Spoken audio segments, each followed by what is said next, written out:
Assalamualaikum warahmatullahi wabarakatuh. Sahabat beriman yang dirahmati Allah Subhanahu wa taala. Eskalasi di Timur Tengah baru saja melewati malam yang paling menegangkan dalam sejarah modern. Ketika dunia bersiap menghadapi letusan perang total skala besar antara Amerika Serikat dan Iran, sebuah intervensi diplomatik darurat mendadak merubah segalanya. Putra Mahkota Arab Saudi Muhammad bin Salman menghubungi Presiden Amerika Serikat Donald Trump untuk menahan serangannya terhadap Iran. Serangan udara masif yang sudah dijadwalkan, seketika Trump menahan tombol tersebut dan beralih ke jalur diplomasi bersyarat. Mengapa Arab Saudi yang dikenal beraliansi dengan blok barat justru menjadi pihak yang paling khawatir jika Iran digempur? Skenario besar apa yang sebenarnya sedang berjalan di balik layar pembatalan dramatis ini? Pada video kali ini, kita akan menyiasati pergeseran geopolitik besar hari ini melalui kacamata eskatologi Islam dan analisis mendalam dari Syekh Imran Hussein. Mari kita bedah bersama.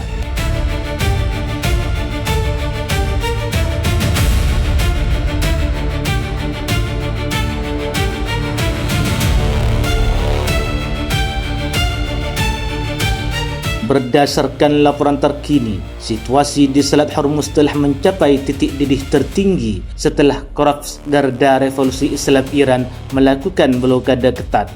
Beberapa kapal tanker dilaporkan lumpuh akibat insiden ledakan di rute selatan, jalur maritim paling krusial di dunia tersebut.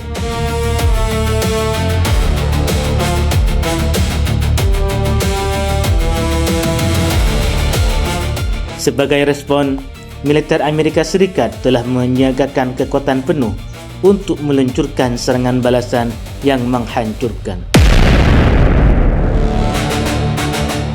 Namun, keputusan itu mendadak dibatalkan di menit-menit terakhir setelah pembicaraan darurat antara Pangeran Muhammad bin Salman dan Donald Trump. Langkah mundur yang diambil Trump ini bukan tanpa syarat. Amerika Serikat menuntut Teheran segera membuka kembali Selat Hormuz secara penuh. Fakta di lapangan menunjukkan bahwa ketakutan terbesar Arab Saudi adalah hancurnya seluruh infrastruktur energi dan ekonomi mereka jika perang total benar-benar meletus di halaman rumah mereka sendiri.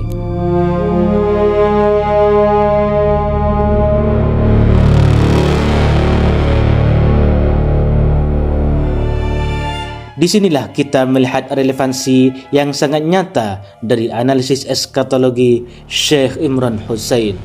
Dalam berbagai ceramahnya, Syekh secara konsisten menjelaskan posisi dilematis yang sangat rapuh dari penguasa Jazirah Arab di akhir zaman.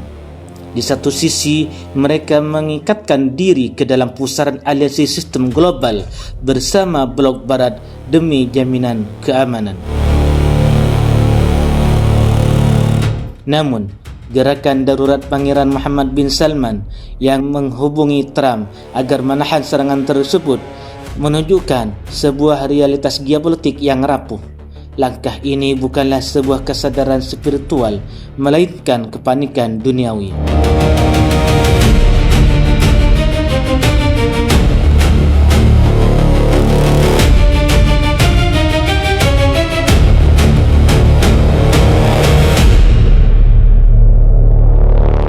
Para pemimpin Jazirah mulai melihat konsekuensi nyata di depan mata bahawa payung keamanan barat yang selama ini mereka andalkan justru berisiko menyeret wilayah mereka sendiri ke ambang kehancuran demi kepentingan geopolitik global, bukan untuk melindungi kemaslahatan seluruh umat Islam.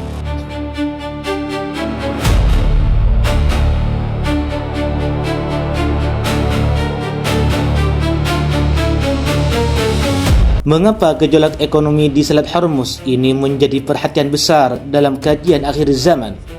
Rasulullah sallallahu alaihi wasallam telah memperingatkan dalam hadis-hadis sahih bahawa sebelum kemunculan Dajjal, dunia akan diuji dengan fasa paceklik, kelangkaan pangan dan krisis ekonomi yang ekstrim.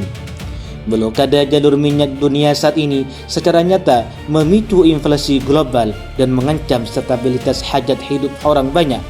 Gejolak antara Amerika Serikat, Iran dan ketakutan negara-negara jazirah adalah bukti betapa rapuhnya sistem ekonomi modern yang bergantung pada stabilitas politik keduniawian. Ini adalah fase transisi yang mengingatkan umat Islam agar tidak bergantung pada sistem tatanan dunia baru, melainkan kembali pada kemandirian dan ketakutan hanya kepada Allah Subhanahu wa taala.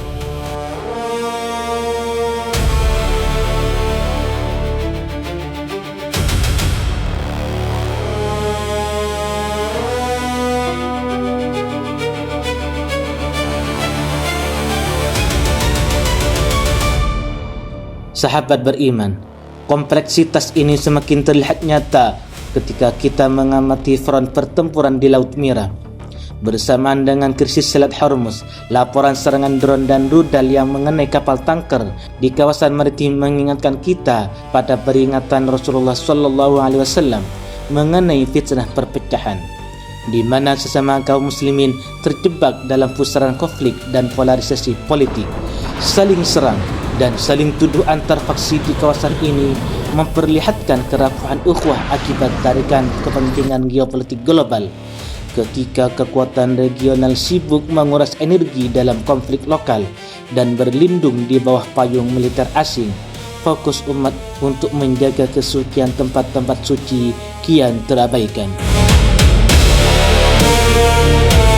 Ini adalah pengingat keras dari nubuat masa lalu bahawa perpecahan internal adalah pelemah terbesar bagi kekuatan umat Islam sebelum datangnya peristiwa besar yang telah dijanjikan.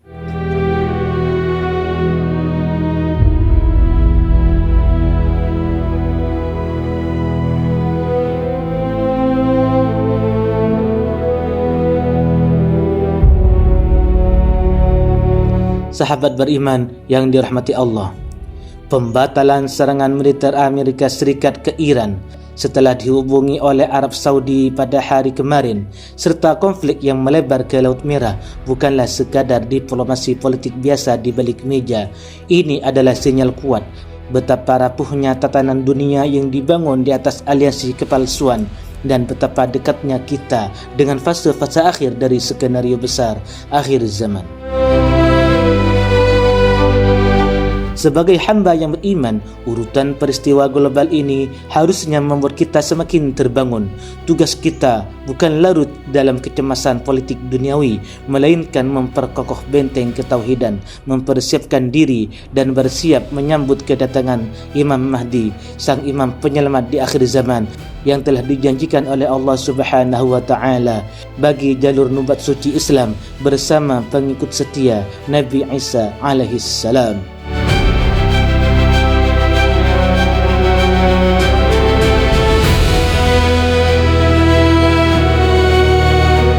Bagaimana analisa dan pandangan anda mengenai manuver Pangeran Muhammad bin Salman dan situasi Laut Merah ini?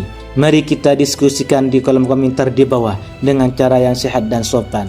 Jika video dokumenter ini memberikan manfaat, silakan berikan dukungan anda, subscribe ke channel Fenomena Akhir Zaman dan sebarkan syiar ini seluas-luasnya. Terima kasih telah mengikuti sampai selesai. Sampai jumpa di pembahasan selanjutnya. Wassalamualaikum warahmatullahi wabarakatuh.